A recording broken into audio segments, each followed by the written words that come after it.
Great evening and welcome to another episode of Heart Health with Tracy Renee. I am so super excited to have our in-studio guest here with us today. But first thing I want you all to do before I even share any information about her is go call your girlfriends and tell them to turn on Heart Health with Tracy Renee. We're coming right back, guys, after this moment.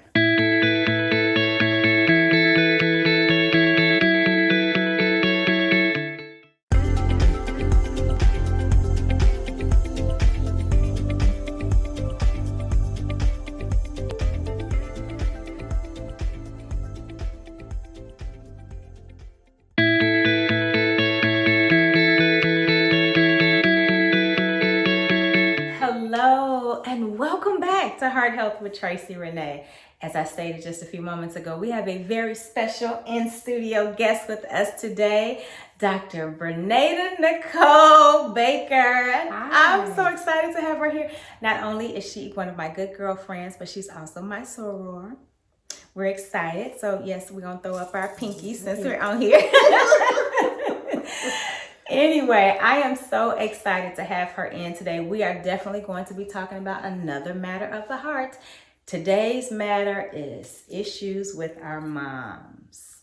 I'm so excited to be able to share or to hear you share your story today. And as I texted you earlier, I just took for granted that everybody was raised the same way that I was and had the same experiences that I did. Even though we're both from Chicago, I just assumed it. And so to be able to hear that part of her story today, I was like, oh my goodness. So I'm excited. Let me shut up so Dr. Baker can come on and start telling us her story. Well, Tracy, thank you so much for having me here today. I totally appreciate it. And, kudos to you for the new show and just great success. Thank you. Thank you so much. So today we're talking about matters of the heart. Yes. And issues with mothers. And so, it's a very timely topic. Very interesting topic, to say the least. You can't possibly have a problem with the woman who carried you and who's responsible for, birthing you would think you. not. No. And my experience, no, I don't. And no, I didn't. So to be able to hear a different perspective today, of course, one, and after hearing it, this was a matter of the heart that we needed to share to be able to give that opposite perspective. Mm-hmm. And so my story is my mother was my mother until about 8 years old. She became addicted to drugs at the tender age of 8.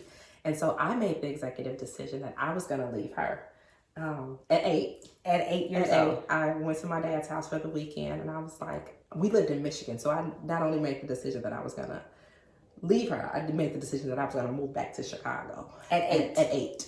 We went to Chicago for a funeral that weekend, and I went and told my dad, I'm not going back with my mom.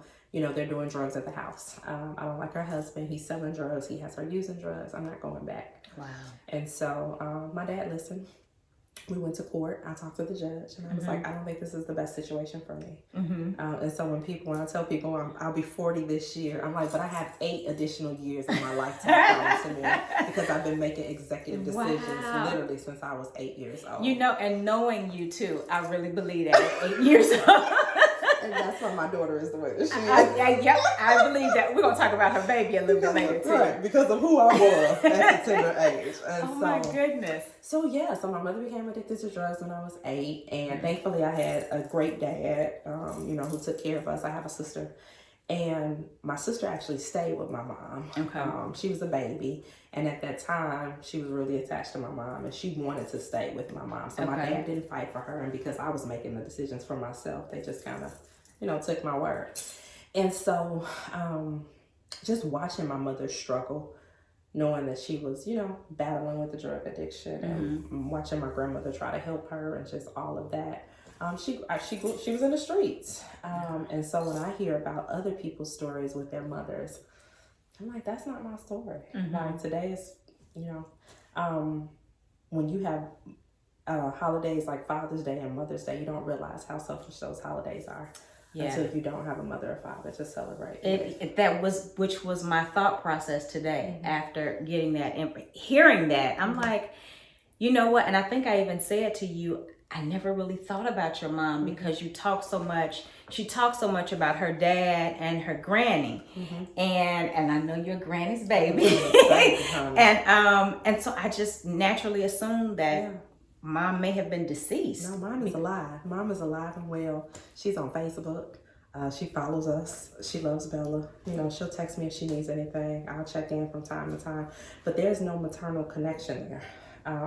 Because she's lived a life in the streets, I've learned how to adapt without her as a mother. So how was that growing from 8 years old? Those early years being without You know mom? what? She was there, but it was so vague. It was vague. So I always had my grandmother and my father was always around. And so you just kind of adapt. I think life, you just learn to be flexible. And so I knew the difference between a situation that was not so healthy for me in comparison to a situation that was healthy for me. And so the fact that I understood that living with my dad and my stepmom was a better opportunity for me, it didn't take me that long to adjust. And I believe that because my mother was already in the streets prior to 8, maybe around 6, about 5 or 6. I remember her in kindergarten, but it was vague in between there. So there are a lot of mommy memories. I don't recall those memories. And so, I mean, the transition just happened. But as a growing up, so from 8 to 12 to 15, and seeing her in the streets when I think I was 13. I was 13 because I was going into 8th grade. My mother got shot in the heart by drug dealers. Like, she was sold out to the streets, really, she was. She was really sold out to the streets. She got shot in the heart by the drug dealers. And she was so legit in the streets that the doctors were like, ma'am, who shot you? And she was like, I did. And they were like, ma'am, the way the bullet was lodged in your heart, you couldn't have shot yourself. She was like, no, I shot myself. So she was covering for the people that had shot her. Wow. And the way that we knew that somebody shot her was because I took the phone call from the people who shot her. And so that night she had left the house. She was on my sister's bike. It sounds like a crazy story, but it's my truth, the real life I've lived. She left the house that night on a bike and she didn't return. And so like in the middle of the night, we were living with my grandparents. So in the middle of the night, maybe about 3 o'clock, somebody called and they said, hi, is so-and-so there? And I said, no, she's not here. And they were like, well, tell her we want our money. They hung up, they called back again. Hey, it's so-and-so, she's not here. All right, well, tell her we're looking for her, we want our money. And so a few hours later in the morning, the police came to our house and they were like, is this the family of so-and-so? You know, she's been shot. She's at Christ Hospital, we need you all to come. And so it's a wonder that she didn't lose her life. God spared her life. And but she, if you ask her today who shot her, she'll still tell you that she shot herself. Wow. And so that's why I was getting ready to go with that too. With her being shot in a critical place in her body, of course, you know, anytime you get shot, it's critical, but to be shot in the heart, obviously that didn't have any effect on her saying, let me get my life together. Let me try to get my child back in. Probably just for the time. Go ahead. No, I was about to say, we'll come right back and have Dr. Baker answer that question for us on how exactly that happened.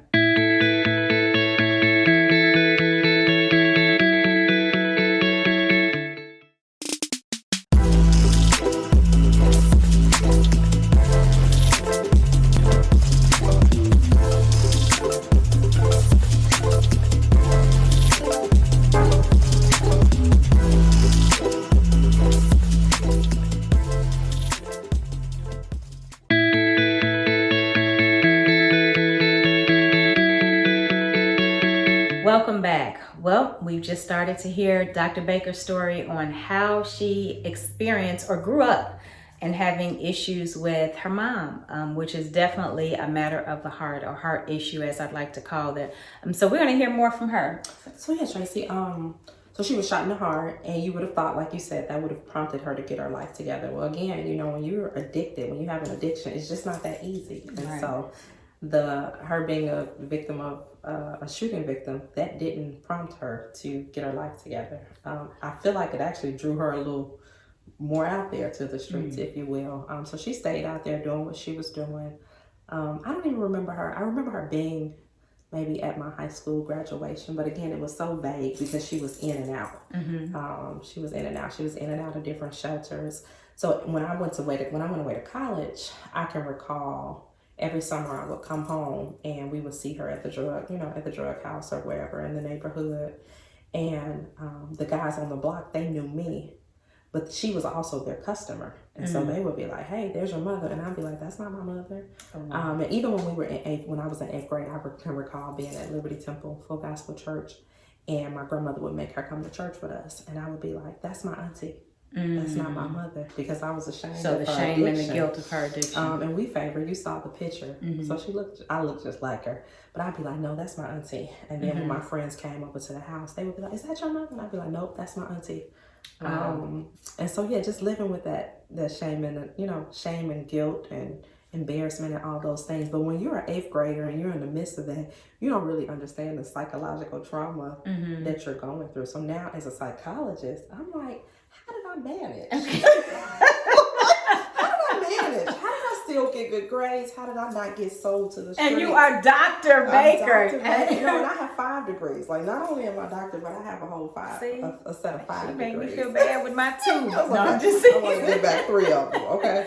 So just growing up with that, of not having a mother. And so when Mother's Day comes around, like, I don't ever remember having a Mother's Day with my mother. And it wasn't until my grandmother died 9 years ago that I was like, dang, my granny really was my mother. Wow. Okay, now that's what I wanted to ask you too. So is this your paternal or maternal? Maternal. This was your maternal. So how does she feel about her daughter being out there and now taking in her granddaughter? You know what? My grandmother she's a praying woman. She was a woman of faith. She was a woman all about family. And so she tried to save my mother. She tried to save my mother on many occasions. Like most other mothers do. I can recall us taking my mother to probably every treatment center in the city of Chicago. Wow. Like, my mother had darn near maxed out on treatment centers in the city of Chicago, as well as shelters, because after you've done drugs and been in the streets and stolen from your family, nobody's trusting you. Nobody's trusting your word. And so we were used to seeing her get on the 79th Street bus and go back to the shelter on the holidays. And in as much as it would tear our hearts apart, that's the life that she chose. Yeah. And so growing up, I feel like, they gave me everything, but nobody really talked about, let's talk about the fact that your mother's on drugs. Let's talk about the fact that all other kids at school have their mother and you don't have their mother. You don't have your mother. Those weren't conversations. And I think that happens in a lot of Black families. Absolutely. I can't speak for other cultures because I've been Black all my life. And so that, we just don't talk about it. We know that it's there, but the adults aren't wanting to talk about it. And so it impacts the children in a way, because you learn how to just navigate through life with these secrets or with these stories that you're not supposed to talk about. Absolutely. And you don't really know how to best process your feelings. And so I'm just grateful for the grace of God, because I feel like it was my foundation in Christ that just kind of kept my mind. And I didn't really have to focus on that. So when you did begin to start talking about those things, was it after you had become a full-grown adult and knew that there was some other underlying issues that were? It probably was. It probably was when I got to college. When I got to college, I was like, all the other kids got their mothers moving them here, but my mother isn't here. And at that time, my dad wasn't there. My dad, my grandmother was the one. So my grandmother had really been the primary parent. But it was in college that I was like, you know what, I really need to sit down and deal with my issues. I was engaged after I graduated from college. I was engaged at like maybe 23, and I was like, I need to go to therapy and deal with my issues. And so we kind of walked back through my childhood and just the pathology of the experience and how it had impacted me and how it shaped my identity. And you really don't realize it while you're walking through it. You don't realize it until later. And so what type of issues do you think were impacting you at that point that made you say, okay, it's time for me to sit back and really evaluate that? Which is one of the things that I definitely have to commend you on, because sadly in our community, we don't seek help. And I know I've gone through some challenges in my life here just recently and had to sit back and say, okay, I got to go to somebody. I need some help to deal with this very real heart issue that I'm dealing with, which was something that we've already shared, but we're back to Dr. Baker's story. And so I was actually in seminary at the time. And so I was going to be a pastoral counselor. So as a pastoral counselor, you had to have a counselor. And so I made the decision to address these issues with my mom. I mean, it was hard. It was hard because I would be like, I'm fine. Nope, I'm good. I got to this place. I already got a degree. I'm fine. Not even knowing that the root of abandonment and rejection had been planted as a result of the absence of my mother. And I felt like her addiction and the lack of maternal void with her and I, that it wasn't a choice. It wasn't per se her fault. You know what I mean? Like it was an addiction. So it was an illness. Okay. You bring up something that just abandonment from that. Did that make you cause or have issue with relationships with other women? So no, I was the exact opposite. Okay. And I was the exact, so I started my women's ministry when I was 23. You were that young? I was that I didn't know young. that. Okay. I went to seminary when I was 25. Well, I was in seminary when I was 25. Okay. I started my girls mentoring program when I was 24. So 23, 24, 25. So I was all about girls and women and empowerment and support and encouragement. And I had two amazing, strong grandmothers who raised me in church. But I didn't realize them probably until I was in my 30s that I was, there was something on the inside of me that was ignited to be what I didn't have. Okay. And so the Princess Within, the foundation, to empower girls to love themselves unconditionally and, I love to cultivate self-esteem. Say that one more time. The Princess Within Foundation empowers girls to love themselves unconditionally. I had two amazing grandmothers, but they were making Sunday meals and taking us to church. So they weren't talking to me about, little black girl, this is who you are and this is what you can do and your dreams can become a reality. And so I didn't know that as a result of the absence of my mother, that I was like, look, I'm going to save the world, and I'm going to save the world one little girl at a time. You're going to get this encouragement and you're going to get this support. And so when they say that your pain will become your ministry, I believe that. I birthed forth that ministry, not even knowing. So people, 17 years later, they're like, so how did you come up with the Princess Within? I'm like, I lived it out. Like I walked it, and then I went back and wrote the vision, the business plan, and the mission, and this, that, and the other. But I was just like, come, and I would find little girls who had experiences with their mother like I did, and they would grab hold on to me, and I'd be like, look, I made it, so you're gonna make it too. And excuses are tools of incompetence. Anyone who uses them rarely accomplish anything. And life is only 10% of what happens to you, and 90% of how you respond to it. So let's get this done. And then I had people in my family, extended family members, who we probably should have never allowed to be in our family anyway, but they had predicted that because my mother was on drugs, like, oh, she gonna become a teenage mother, or oh, she gonna become, in an abusive relationship. And I was like, well, let me respond to you with my success. Like, just that's my mother's story. Like at the end of the day, I'm grateful that I had a father, I had a stepmother, I had two amazing grandmothers. So I didn't really miss out on a whole lot. I never wanted for anything. But they gave me bikes. They gave me trips to Disney World. I had all the materialistic things. They didn't talk to me about the after effect. Right. They didn't talk to me about, the residue that was going to be left. And so as a result of that, I didn't have a desire to become a mother. Wow. Yeah. So I was one. We need to take a break. This is getting good. Okay, yes, because that's a whole nother part to her story that is definitely, I don't want us to run past that at all, because again, when I tell you a heart story, oh my goodness, you know what? I'm not going to even do it Don't tell me. No, I'm not going to do it. Just sit tight.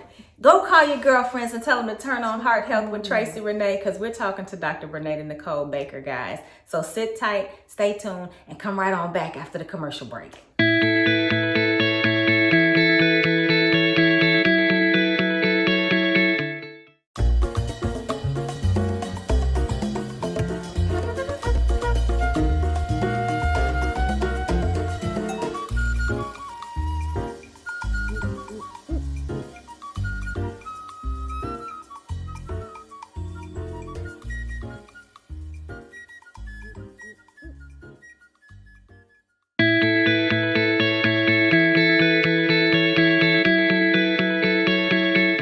Welcome back, guys. So we're still here with Dr. Baker. We're going to hear about the rest of this story. So as I was saying, I didn't have a desire to become a mother. I just was like, I want to chase after my dreams and my goals in school and my career. I was not that person that was like, oh, I can't wait to have 2 kids. And then number one, I don't like needles, and I don't like anything that has to do with the hospital. So that's number one. Okay. But number two, it was a maternal disconnect. Right. And so there was a part of me, even though I took all these little girls in, I mentored over 7,000 girls. That's amazing. I did not, I was just like, kids, they okay. But then, and those are kids that don't belong, and you can send them back. I can send them back. So I was, I thought they were overrated, expensive, and it's proven to be true. But I was a natural mother. Like, I was naturally showing up at these kids' schools. Like, you know, you would have thought I was the mother. Okay. If I dated anybody with kids, I could show up and be who they needed me to be for their kids, all of that. And so I want to, before we talk about my story as a mother now, because I am a mom, I want to talk about, that was my story, but there are a lot, and so my mother gets a pass because she did have an addiction. Right. But there are a lot of daughters out here who don't get along with their mothers for various reasons. And so whether that's resentment about the father choice, because if we're talking about father issues, daddy issues, that means that mom has to deal with the choices that she made about choosing that father.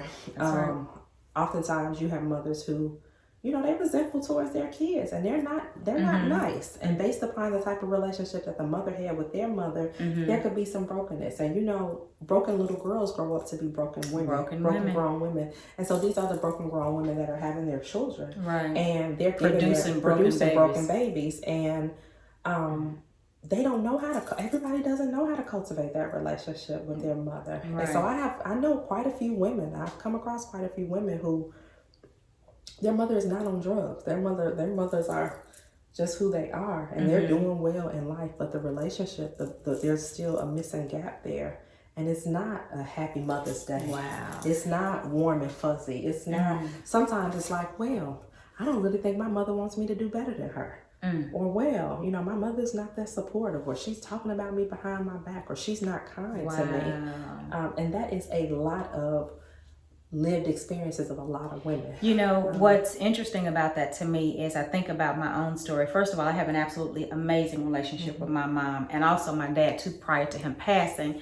And I'd like to say the same thing about my children, that I have a great relationship with my babies as well. But there was a time in my life just recently that I had to step back, and I had to be one of those moms that said, you know what? I can't be effective for you right now because I've got so much internal stuff going on with me, some stuff that I had not dealt with from, you know, divorce and, you know, having a lot of death and stuff like that go on. I hadn't dealt with that. And as a result, I spiraled. And so for me, in order to still be that great mom, I had to take a step back from my kids for a moment and not live there and go get the help and stuff that I needed. But yet throughout all of that, I still called, I still text. I'm like, hey, what's going on? Just because I'm not in the house doesn't mean that I'm not mama. I still need to lay down the law. And my kids, even today, like, you know what? We understand now why you had to take that step back. And we're so glad that you did because of the relationship now. So it's still interesting to me to hear your side of the story and know that there are others like that, especially knowing where I came from and the choice that I made to try to just for a time step back from my babies because I needed to be better for them. And I couldn't imagine having a child and not having a close relationship with the child. And again, I don't feel like, you know, I don't have any animosity towards my mom about what she did. I look at it as capacity. She didn't have the capacity to be a mother, so she couldn't give us what she didn't have. And I personally believe that the drugs overpowered her. Oftentimes people think that they can overcome an addiction when oftentimes we're not as strong as our addictions. And so I don't think it's, you know, I think it's a choice that she made by starting to use drugs, but I think it overtook her and she didn't expect it. She didn't expect to succumb to it. And so I don't put a lot of personal blame on her. Now, one thing I will say is that she doesn't acknowledge what she did not do as a parent. And so she's very, get over it. You know, you hold a chip on your shoulder. You know, very indignant for her to not have been a mother. But you still carry all of that with so much grace and class. You don't point your finger at her, or you don't even talk derogatory really about her. It's an addiction that she had. She clearly was not herself. And so I have to just give you kudos for that, because I don't know if I could be that big of a person. You know what? And this is the part I didn't tell you about. So when I was probably 23, 24, my grandmother and I, we took her to every treatment center that was available in Chicago.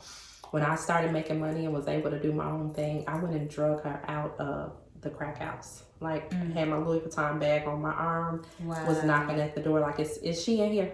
You need to bring her out of here because I'm looking for her. I had set up an appointment for her to go, made reservations for her to go to this sober living environment in Florida. And so it was a 9-month program. I paid a lot of money for her to go, went and drug her up out of that house. So I was willing to do whatever I could do to help her. She could successfully completed the program. She came back to Chicago. I found her a sober living home, paid the rent up for 6 months. The girl stayed there for maybe 3 weeks before she decided she wasn't going to follow the rules and she was going to leave. And so it was at that point that I was just like, you know what? I can't convince you to get your life together. Yeah. I can't want this more than you want it. And so it's not until you have a Damascus Road experience. I told her, it's not until you have a Damascus Road experience where the light comes on and you decide that this is what I want to do for me. That's it. And so I removed my hands from the situation. And it wasn't really until probably my grandmother passed, that 9 years ago, that she decided that she was going to do something different. But that was her journey. Right. And so life has taught me that sometimes you have to let people walk their journey. And sometimes, that's even your parents. Wow. And so I'm grateful for the gift of life that she gave me, because I'm an incredible gift to the world. Yes, you are. And that leads me into, because we may end up with a part 2 to this. Right, I want to find out now. You are definitely a gift to this world, and your journey has taken a whole complete turnaround. So we've got a few more minutes to share. We're not going to get the story all out, Tracy. We're not going to get it all out. We may end up going to part 2, guys. So, good. Let's hear it. Okay, so I'm living here in Houston now. I was doing some Hurricane Harvey relief work. A volunteer contacted me and said, "Hey, I see the work that you're doing. I have this father and he has this baby that he needs help with. Can you put him in contact with a social worker, psychologist, some kind of resource?" I said, "Hey, I'm a psychologist. I'll put him on my to-do list. I'll get back to him. Give me a second." Took their name information, got the baby sizes, all of the above, put them on the list. I was working with a lot of people during Hurricane Harvey and during the aftermath of Hurricane Harvey. Got to them probably about a month later. I had raised a little money on Facebook, got the baby some items, went to drop the items off. I was like, oh, she's a cute little thing. That's that. Yes, she is. Her biological mother had left her a month after she was born. She was 8 months at that time. Dad was doing the very best that he could do with her. He had minimal resources, didn't have any next of kin. I started sharing job resources with him. And then I was like, well, if you need a babysitter, just bring her to me and I'll babysit her. So that was it. I just was dropping clothes off and was willing to babysit a time or two so the brother could find a job. From one thing led to another. The little girl started traveling with me, took her to Chicago. Everybody just fell in love with her. She had a personality out of this world. Even at the tender age of 8 months, she was the cutest little blue-eyed, bald-head baby. And when I came back, I was like, you know what? I cannot be traveling with this baby and something happened to her. And I just got somebody's baby on my hip. And she was a hip baby at that time. And so he was like, well, can you be a godmom? And I was like, she needs something a little bit more solid. She deserves a little bit more. And so at that time, I was like, God, are you testing me? Like, I know I'm the founder of the Princess Within Foundation. I've been around the globe, empowering little girls to discover the princess that lies within. But God was like, okay, here's your princess. What you gonna do about it? Oh my goodness. Guys. Okay, we are definitely going to go into a part 2 of this story because we're not going to rush this at all. I want you So guys, I'm so glad that you all joined us today for this episode of Heart Health with Tracy Renee and my very special guest, Dr. Bernada Nicole Baker. It is amazing to be here and come before you sharing all of these wonderful heart stories that I hope that are definitely tugging at your heart. And today, since we're talking about moms, if you don't have a relationship with your mom, I encourage you to reach out to her if you can. Reach out to her, tell her you love her. I know I can't wait. Mine is flying down here in the next few days, so I'm so super excited about that. But go ahead, I want you all to follow us across all of the social media platforms. I am Heart Health with Tracy Renee, on Facebook, and then you can also find us on Instagram. Also, I want you to go check out the Princess Within Foundation with Dr. Bernada Nicole, guys. So thank you for joining us today. We'll see you all next week with the conclusion of Dr. Baker's story. Have a great week, guys. Until then, have an abundantly blessed and powerful week. Bye.